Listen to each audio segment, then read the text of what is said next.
Isaías 51, versículo 3, diz assim a palavra do Senhor. O Senhor certamente consolará Sião e consolará todos os seus lugares assolados.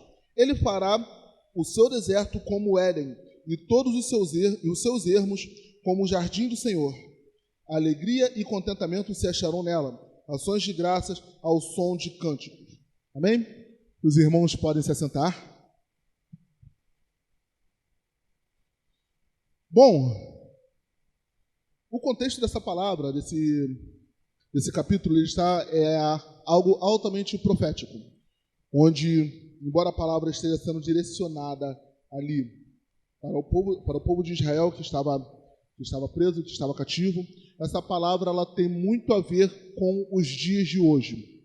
Porque o que acontece? Quando fala do consolo de Sião, quando fala de Israel, a palavra do Senhor ela está falando para o seu povo.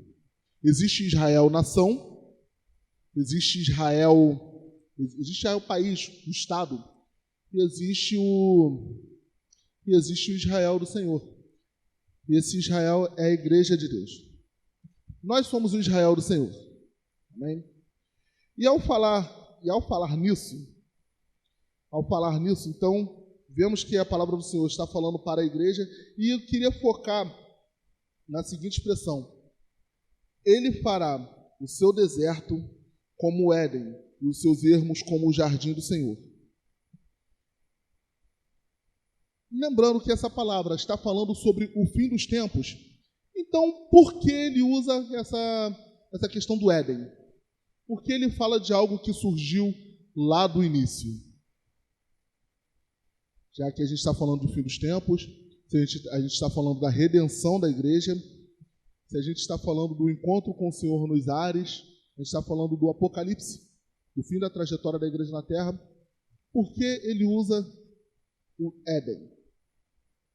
A gente vai ficar bem focado nessa questão do jardim de Deus, que será o tema da mensagem, o jardim do Senhor. E vamos abrir a Bíblia em Gênesis, para a gente entender um pouquinho. Gênesis 2, versículo 8.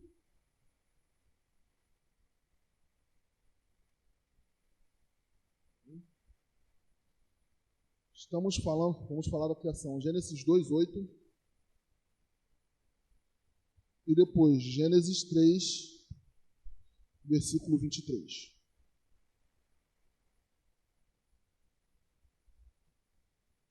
Em Gênesis 2:8 vai dizer: Ora, plantou o Senhor um jardim no Éden, ao oriente, e pôs ali o homem que tinha formado. Gênesis 3:23 vai dizer, avançando uma página: O Senhor Deus, pois, o lançou fora do jardim do Éden para lavrar a terra de que fora tirado. Vocês perceberam alguma diferença nesses dois versículos? Não uma diferença de contexto em si, mas tem uma partezinha que vai fazer todo sentido para a congregação. Repararam que em Gênesis 2:8 ele vai dizer: no jardim, aliás, Deus plantou um jardim no Éden. E em Gênesis 3:23 vai dizer: o Senhor o lançou fora do jardim do Éden. No Éden e do Éden. Gênesis 2:8 é o primeiro momento em que esse jardim ele é citado. Primeira vez que a gente vê a palavra Éden surgindo na Bíblia. Deus criou o mundo inteiro. Amém. E fez plantas, e fez os bichinhos, e fez os mares, e fez a divisão de água doce e de água salgada, fez a terra seca. Mas existiu um lugar que seria uma espécie de ponto de conexão. Esse lugar é o Éden. Engraçado que quando Deus fala, Deus plantou um jardim no Éden, ele não significa necessariamente que Deus viu um bairro, um local específico chamado Éden e colocou ali. Não. O significado de Éden, o mais interessante que eu achei O significado da palavra Éden é deleite, alegria, prazer. E dentro desse lugar, e nesse lugar onde o Senhor criou para o seu prazer, Ele colocou o homem. Ele criou um jardim com tudo que poderia se imaginar, com rios saindo, com árvores, e ali ele colocou o homem neste lugar. Então, por isso, de primeiro ele usa no Éden. Então, aquele jardim particular do Senhor, ele colocou a sua criação. E no final, depois nas próximas citações, ele vai falar o jardim do Éden. E por que o jardim do Éden? Porque ele está falando do jardim que o Senhor fez, o jardim do encontro. Certo? No português, no e do. Esses dois termos eles são chamados de contração. Isso.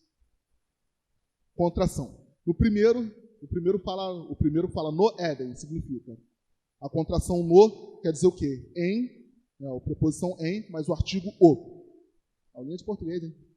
Já fui vestibulando um dia. Preposição em, mais o artigo o, que significa um ponto específico. Por exemplo, eu estou na igreja. Eu dentro da igreja, eu estou na igreja, eu estou em um lugar específico. Agora, eu saí da igreja, que é a outra contração, que a gente vai ver aqui, certo? São dois pontos específicos. Num lugar, eu estou dentro do lugar, um lugar onde foi feito para mim, e no outro lugar, eu estou não saindo de um ponto específico necessariamente, mas o no dá uma ideia de pertencimento, dá uma ideia de pertencimento,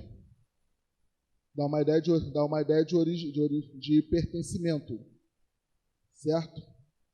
E o do no Éden, o pertencimento do Éden, originário de, significa o do significa o quê? Uma contração da preposição de mais o artigo o, certo? Então, deste modo a gente consegue entender que o Éden não significa necessariamente um bairro, não é simplesmente um lugar em si, mas pode ser considerada uma condição, um ponto de encontro.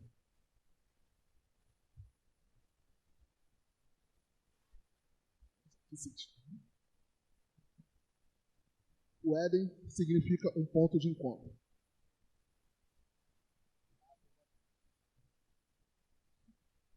Bebam água. Então a gente vai entender que quando Deus está falando do Éden, quando está falando daquele lugar específico, ele fez um ponto de encontro onde, para o seu próprio prazer, ele fez um jardim. Aquele jardim particular onde Deus colocou a obra-prima da sua criação, que é o ser humano. No melhor lugar que poderia existir, no lugar do seu prazer, no lugar do seu deleite, no lugar onde o Senhor passeava,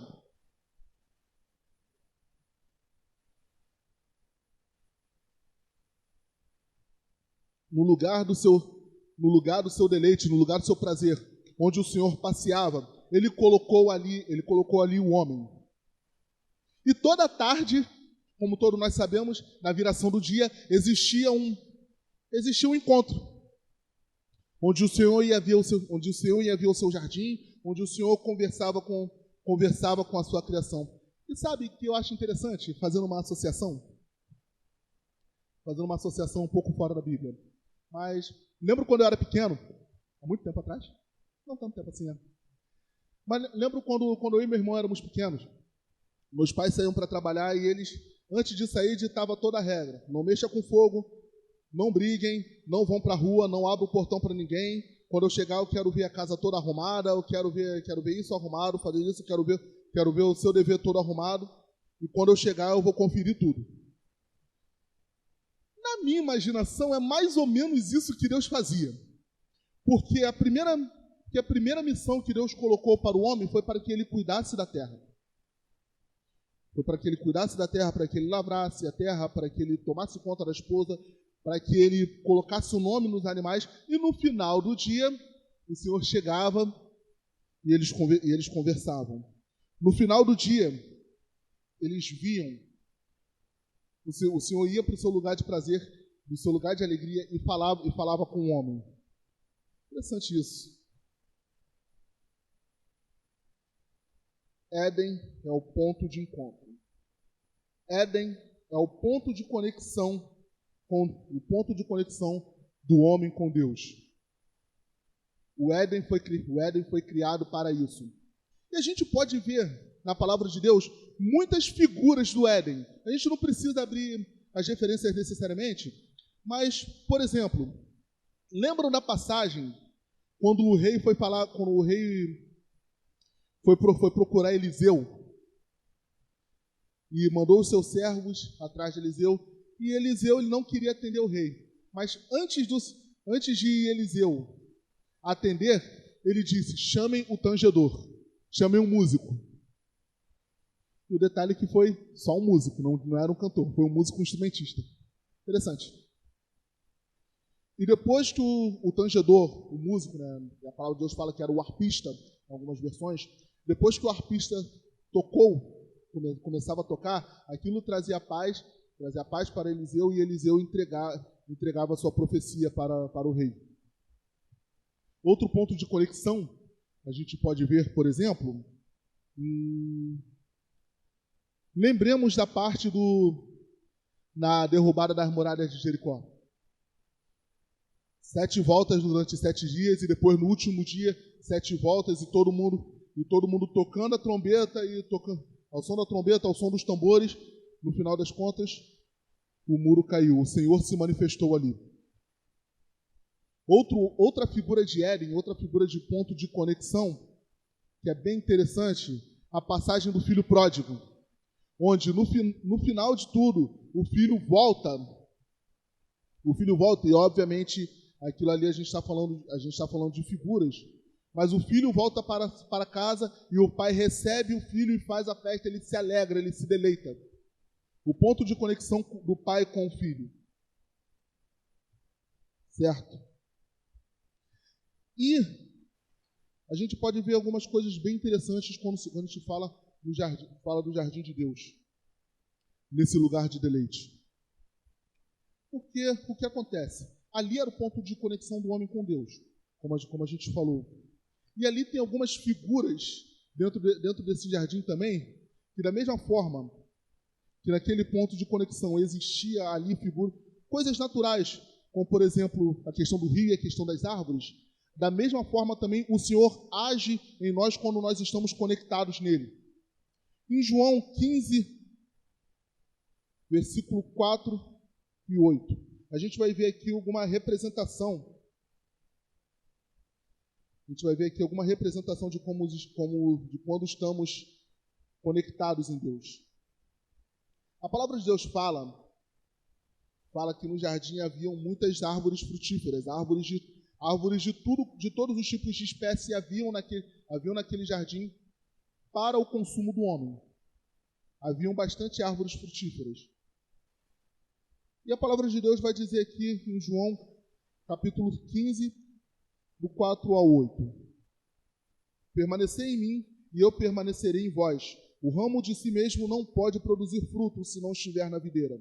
Tampouco vós podereis produzir fruto se não estiverdes em mim, se não permanecerdes em mim. Eu sou a videira verdadeira, vós sois os ramos. Se alguém permanecer em mim e eu nele, esse dará muito fruto. Sem mim nada podeis fazer. Se alguém não permanecer em mim, será lançado fora como ramo e secará. Tais ramos são apanhados e lançados no fogo e se queimam. Se permanecerdes em mim e as minhas palavras permanecerdes em vós, pedirei o que quiserdes e vos será feito. Nisso é glorificado o meu Pai, em que deis muito fruto, e assim vos tornareis meus discípulos. Assim como naquele ponto de encontro do Éden foram criadas muitas árvores frutíferas, assim somos nós também, como essas árvores frutíferas que estavam no ponto de encontro com Deus, somos se nós permanecermos no Senhor. A palavra de Deus diz em Salmo 1, bem-aventurado aquele que não anda segundo o conselho dos ímpios, nem se detém no caminho dos pecadores, nem se assenta com os escarnecedores. Certo? E no final das contas, vai dizer que serão como árvore plantada junto aos ribeiros de águas. Não é isso? Será como árvore plantada junto a correntes de águas, que dará fruto na sua estação própria, cujas folhas não caem, e tudo o que fizer prosperará.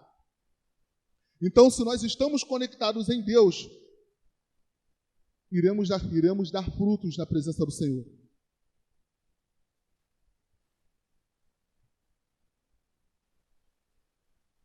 Se nós estamos unidos em Cristo, se nós estamos conectados com o Pai, então as nossas ações irão demonstrar isso.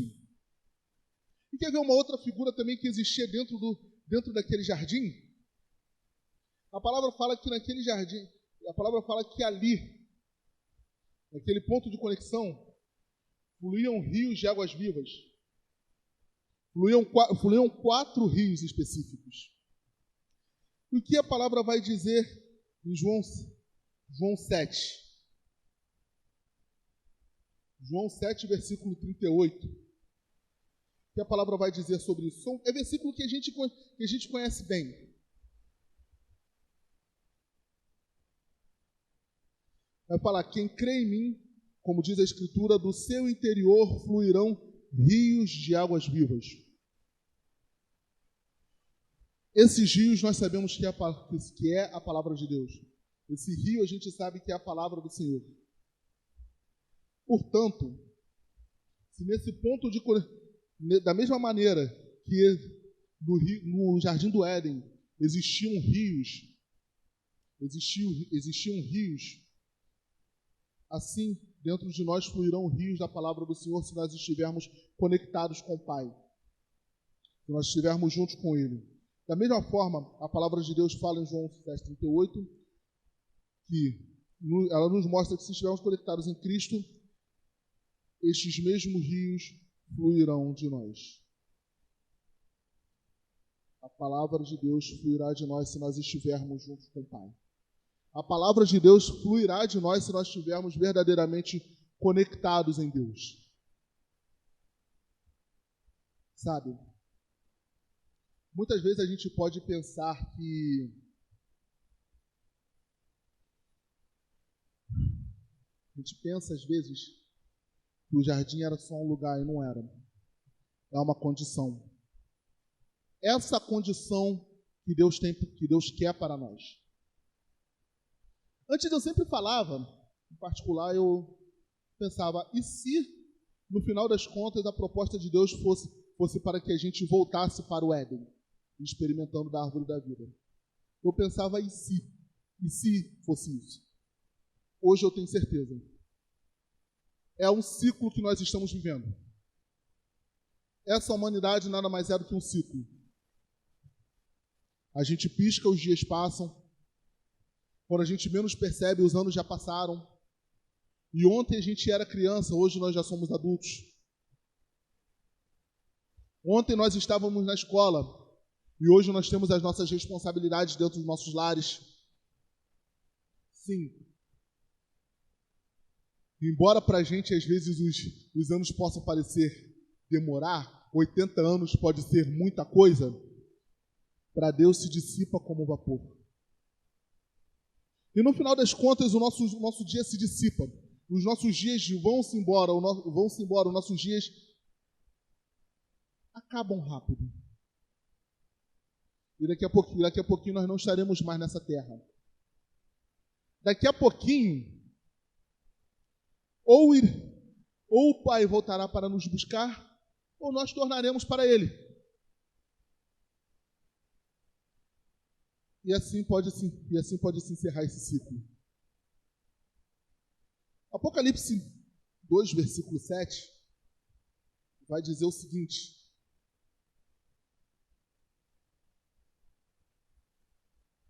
falando sobre a recompensa ao que vencer. Quem tem ouvidos, ouça o que o Espírito diz às igrejas. Ao que vencer, darei o direito de comer da árvore da vida que está no paraíso de Deus. O paraíso de Deus. o jardim de Deus, o Éden. Ao que vencer, passará a eternidade experimentando da árvore da vida, junto daquele ponto inicial, que era o ponto de conexão com Deus, que era o Éden. Então, a gente voltando para o contexto de Isaías, a gente vai ver o porquê Deus usou o profeta para falar sobre essa condição, para falar sobre o Éden. A gente vai ver o porquê Deus usou essa expressão, o jardim de Deus, ali, nesse contexto onde estão se falando do fim dos tempos. Certamente o Senhor consolará a Sião e consolará todos os seus lugares assolados. Isso é uma promessa para a igreja do Senhor. Sim, passaremos por dias difíceis, passaremos por dias complicados, passaremos por tribulações, mas no final de tudo haverá um consolo para o seu povo.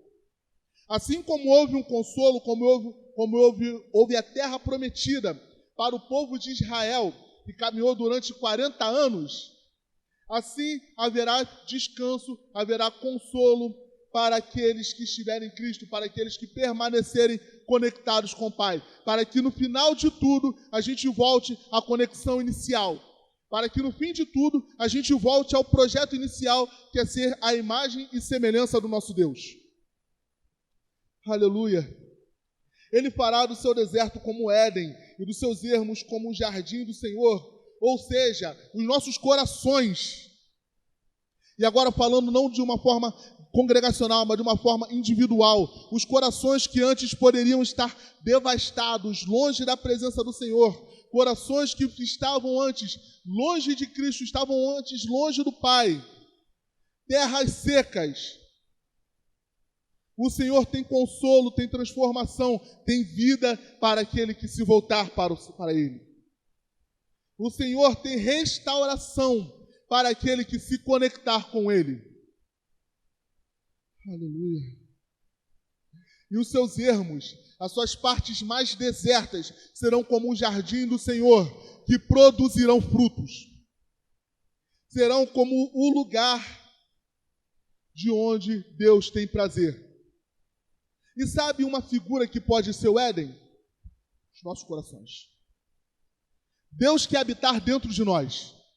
Deus quer fazer do nosso coração um lugar de prazer, não por nossos meios, mas porque Ele quer olhar dentro de nós e encontrar a Cristo. Somente em Cristo nós podemos dar prazer ao nosso Deus.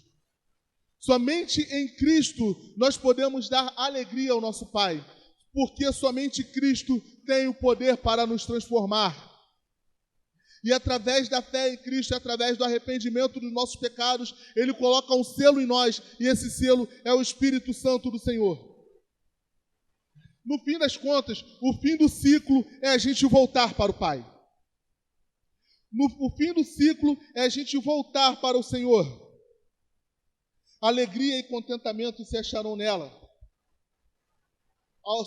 Ações de graças ao som de cânticos. E olha que interessante, no céu, nós temos os anjos do Senhor, nós temos o coral de anjos olhando para o Senhor, dizendo, Santo, Santo, Santo é o Senhor dos exércitos. Eles estão clamando e cantando e louvando ao Senhor, declarando que Ele é santo, santo, santo. E é isso que está separado para nós.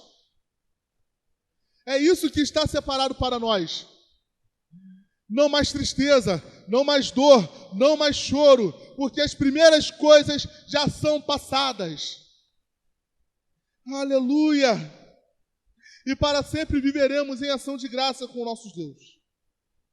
Para sempre viveremos em ações de graças com o nosso Senhor.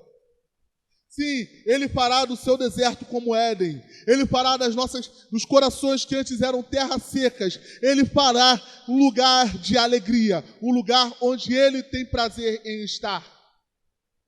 O nosso Deus tem isso separado para nós. O nosso Deus tem isso separado para nós. Aleluia. Versículo 4. Atendei-me, povo meu, nação minha, inclinai os ouvidos para mim. De mim sairá a lei, e a minha justiça se estabelecerá como a luz dos povos.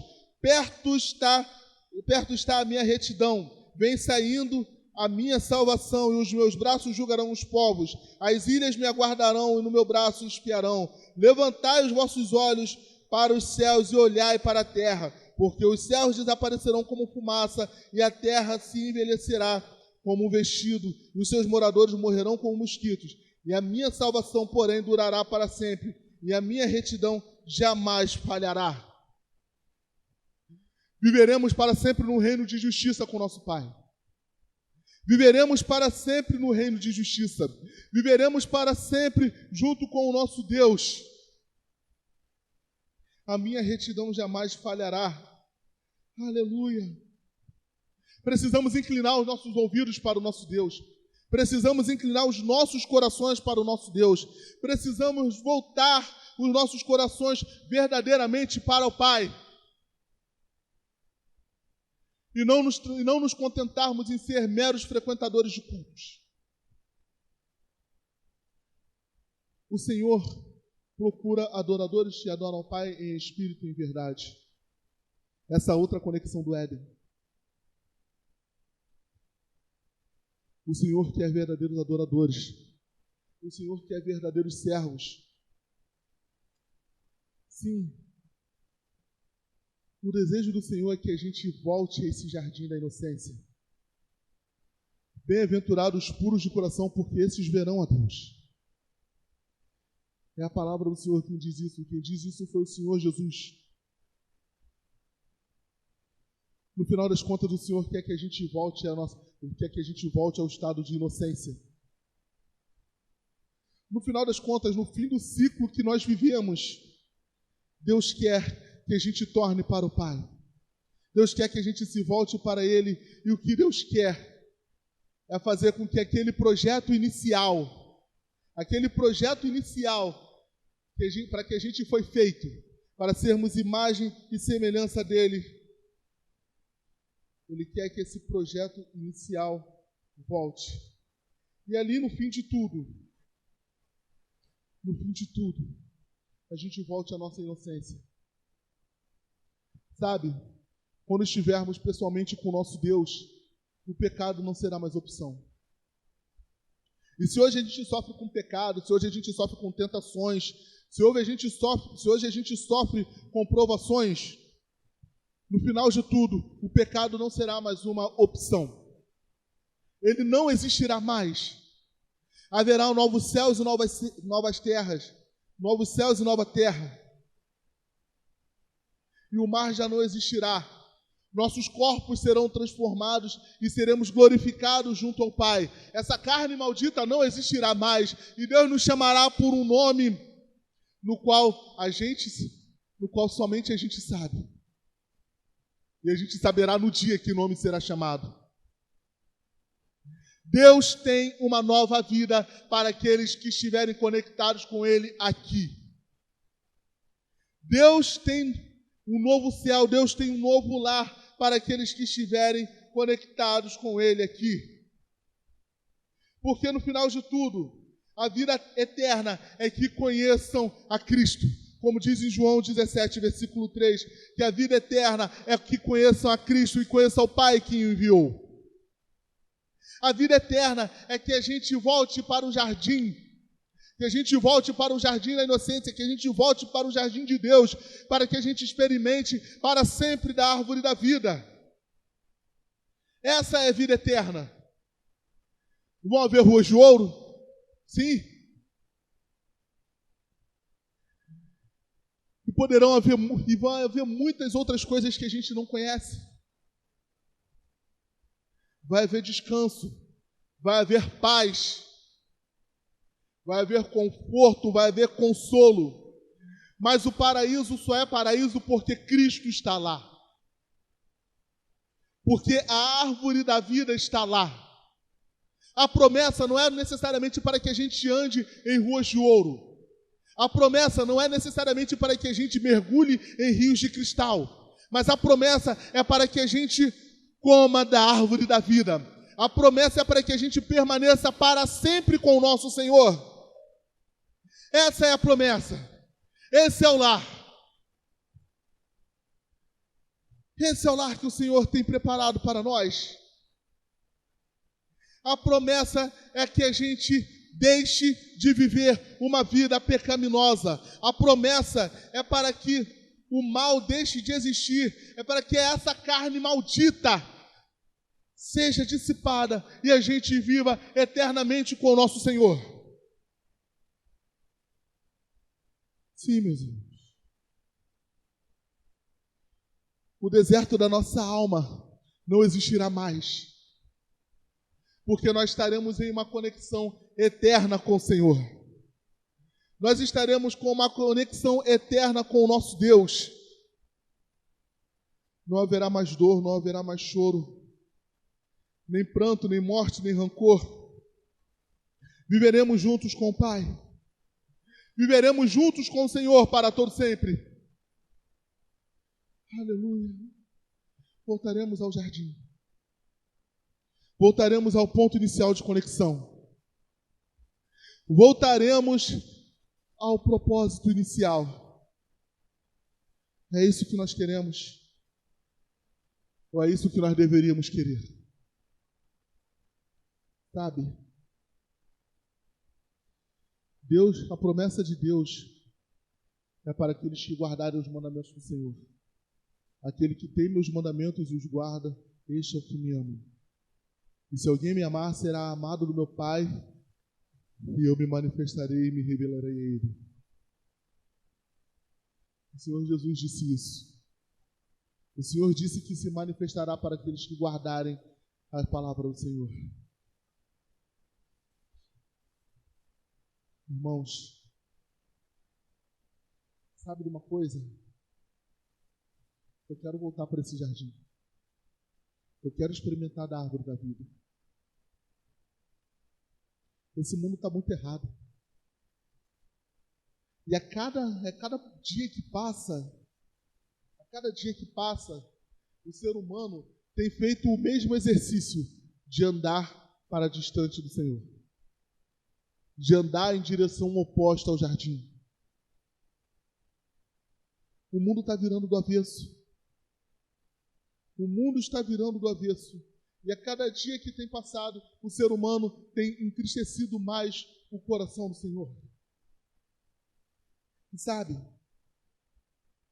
eu não sei como está a sua vida, mas quem sabe num momento como esse o Senhor pode estar olhando para você e perguntando, fazendo a mesma pergunta que ele fez para Adão no momento em que ele pecou: onde estás? Cadê você? Cadê você que antes orava? Cadê você que antes me buscava? Olha, está no horário do nosso encontro, cadê você? Eu não estou te vendo, cadê você? E sabe, no final das contas, Deus sabia o que tinha acontecido. O nosso Deus presciente, o nosso Deus onisciente também, Ele sabia. O nosso Deus, que vê todas as coisas, Ele sabia atrás de qual árvore eles estavam escondidos. Ele sabia atrás de qual arbusto Adão e Eva estavam escondidos. Ele sabia o que aconteceu, ele sabia que havia o pecado. Mas sabe, o pecado fez com que a gente perdesse esse ponto de conexão com Deus. O pecado, a curiosidade pelo mundo, fez com que a gente perdesse essa ligação direta com o Pai. O pecado nos afastou de Deus e nos expulsou do lugar de onde o Senhor tinha prazer. O pecado nos expulsou do lugar de onde o Senhor passeava, de onde o Senhor sentia alegria.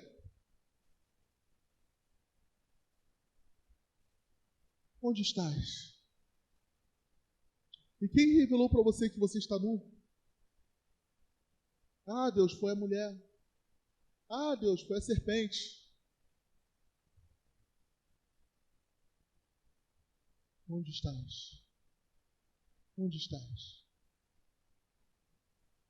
Olha, o nosso Deus, Ele faz essa pergunta para nós: onde nós estamos? Onde nós estamos? depois que nós pecamos, onde estás? Sabe? Deus, ele não vai correr atrás de você. Deus, ele não vai necessariamente correr atrás de você, mas ele te chama e espera que tu volte. O nosso Deus corrigiu o ser humano ao tirá-lo do jardim, mas o mesmo Deus que tirou o homem do jardim porque havia pecado, é o mesmo Deus que nos chama para que a gente volte a esse jardim, para que a gente limpe os nossos corações, para que a gente lave as nossas vestes, para que a gente limpe a nossa mente e que a gente volte para esse jardim, para esse ponto de encontro. O nosso Deus, ele nos chama. O nosso Deus, ele nos chama. Ele nos chama para esse jardim. Ele nos chama para esse lugar de deleite. Ele nos chama para esse lugar de prazer. Ele nos chama. E onde nós estamos? Porque no final de tudo, no final desse ciclo que a gente vive, no final desse ciclo que a humanidade vem passando, no final de tudo, é que a igreja do Senhor, os separados de Deus, os santos, aqueles que se guardaram diante do Senhor, aqueles que permaneceram firmes até o final. O final é para que estes voltem para a presença do nosso Deus. O final é que a gente volte ao mesmo ponto de início, ser a imagem e semelhança do Senhor e vivermos no lugar de deleite do Senhor. Amém? Vamos ficar de pé, vamos orar ao Senhor.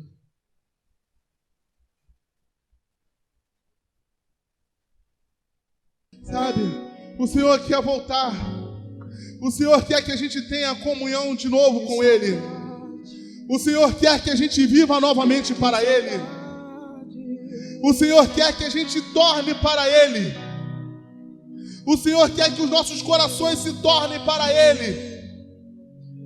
E esse é o momento da gente abandonar tudo aquilo que a gente fez de errado. Esse é o momento da gente abandonar tudo aquilo que nos separa do nosso Deus. Esse é o momento da gente se confessar diante do nosso Senhor. E faça essa oração se confessando a Ele. Faça essa oração se confessando ao Pai. Ó Deus Santo Poderoso, Deus, nos rendemos na Tua presença, Pai amado. Nos rendemos na Tua presença, Senhor. Senhor amado, nós trocamos a comunhão contigo tantas vezes. Trocamos a comunhão contigo, ó Pai amado, por distrações desse mundo. Deus, nós trocamos a comunhão contigo, ó Pai amado, pelo pecado. Deus, nós trocamos a comunhão contigo, ó Pai amado, por tantas coisas que nos afastam do Senhor. Mas, Pai amado, a Tua palavra diz que se nós confessarmos os nossos pecados diante de Ti, o Senhor é fiel e justo para nos perdoar os pecados e nos sarar de toda a injustiça. Se nos confessamos diante do Senhor, Pai amado, então o propósito inicial, ele é restabelecido e partimos em direção para sermos a imagem e semelhança do Senhor. Deus, que vontade de voltar a esse jardim, ao jardim da inocência. Que vontade de voltar a esse jardim. Nós queremos viver contigo, Senhor amado. Senhor amado, e olhando para os nossos pecados, olhando, Pai amado, para todas as vezes que eu tive pensamentos lascivos, olhando, Pai amado, para todas as vezes que eu menti, em que eu cobicei, Senhor amado, olhando para todas as vezes em que eu demonstrei ódio por um irmão, Senhor amado, olhando para todas as vezes em que meu coração guardou orgulho, em que meu coração guardou rancor. Senhor amado, se eu pudesse voltar atrás, não faria. Mas a gente não pode voltar atrás, ó Deus. Meus pecados já foram consumados. Nós fizemos, ó Pai. Cobiçamos, adulteramos, roubamos, mentimos, odiamos, assassinamos em nossa mente, negligenciamos. Tudo isso fizemos, ó Pai. Não podemos mais voltar atrás, mas podemos mudar o nosso futuro se nós nos entregarmos verdadeiramente diante do Senhor. Pai amado, clamamos para o Teu perdão, clamamos pela libertação, clamamos pela transformação do Seu povo, ó Deus. Em nome de Jesus, Pai amado, nos lave, nos restaure, ó Deus. Em nome de Jesus de Nazaré, nos restaure, ó Pai. Nos restaure, Senhor. Pai amado, a Tua palavra diz que o Senhor habita no meio dos louvores do Teu povo. E que o Senhor não despreza corações contritos. Então, Senhor amado, o Teu clama a Ti, ó Deus. É que o Senhor se atente para a oração do Seu povo neste lugar. Se atente para a oração do Seu povo neste lugar, ó Deus. Em nome de Jesus. Em nome de Jesus. Pai amado, nós queremos voltar para Ti. Queremos voltar para o Senhor. Queremos viver eternamente contigo, ó Pai. Deus, nós não queremos ter mais o pecado, ó Pai amado, que nos afasta de Ti como opção. Opção essa que nós podemos negar, sim. Mas tantas vezes, ó Pai amado, a nossa raiz pecaminosa nos leva para distante do Senhor. E nos faz, ó Pai amado, com que a gente se distancie. Mesmo sem querer, Senhor. Mesmo sem querer, Pai amado. Pai, em nome de Jesus, restaura o Teu povo, Pai. Restaura o Teu povo, Senhor. Restaura o Teu povo, ó Deus, para a glória do Teu santo nome. Transforma-nos, ó Pai. Refaça-nos, para que sejamos verdadeiramente a imagem e semelhança do Senhor. Refaça-nos, ó Pai, para que a gente viva para sempre contigo. Quebra-nos, refaça-nos, remolde-nos. Senhor amado, porque nós queremos voltar para esse ponto de conexão que era o Éden. Refaça-nos, ó Pai amado, porque nós queremos voltar para esse lugar onde o Senhor sentia prazer. Nós queremos dar alegria para o Senhor. Por nossa conta nós não conseguiremos, mas somente pelo selo do Teu Espírito em nós. Para a glória do Teu santo nome, ó Deus. Oh, Senhor amado. Talvez pessoas aqui, ó Deus, um dia já tiveram alguma intimidade maior com o Senhor. Talvez, ó Pai amado, pessoas aqui já tiveram maior intimidade com o Pai. Deus, eu clamo a Ti, ó Pai amado, para que a gente volte, Deus, para esse lugar de intimidade. Deus, eu clamo a Ti, ó Pai amado, para que a gente volte ao propósito inicial. E que a gente volte a esse lugar de ser um contigo. Pai amado, que a gente volte, ó Deus, a este lugar de unidade, de comunhão, de união com o Senhor, Deus. Em nome de Jesus. Em nome de Jesus, Pai. Em nome de Jesus. O Éden era um lugar de comunhão. O Éden era um lugar de intimidade. O Éden era um lugar de alegria do Senhor. O Éden era um lugar de prazer, de deleite do Senhor. Era o Teu jardim em particular. Era o Teu jardim em particular, ó Deus. E nesse jardim em particular o Senhor nos colocou. Mas o pecado nos tirou. Mas através do sangue de Jesus, que nos lava e nos purifica de todo o pecado, se permanecermos até o fim, nós voltaremos para esse jardim. restaura.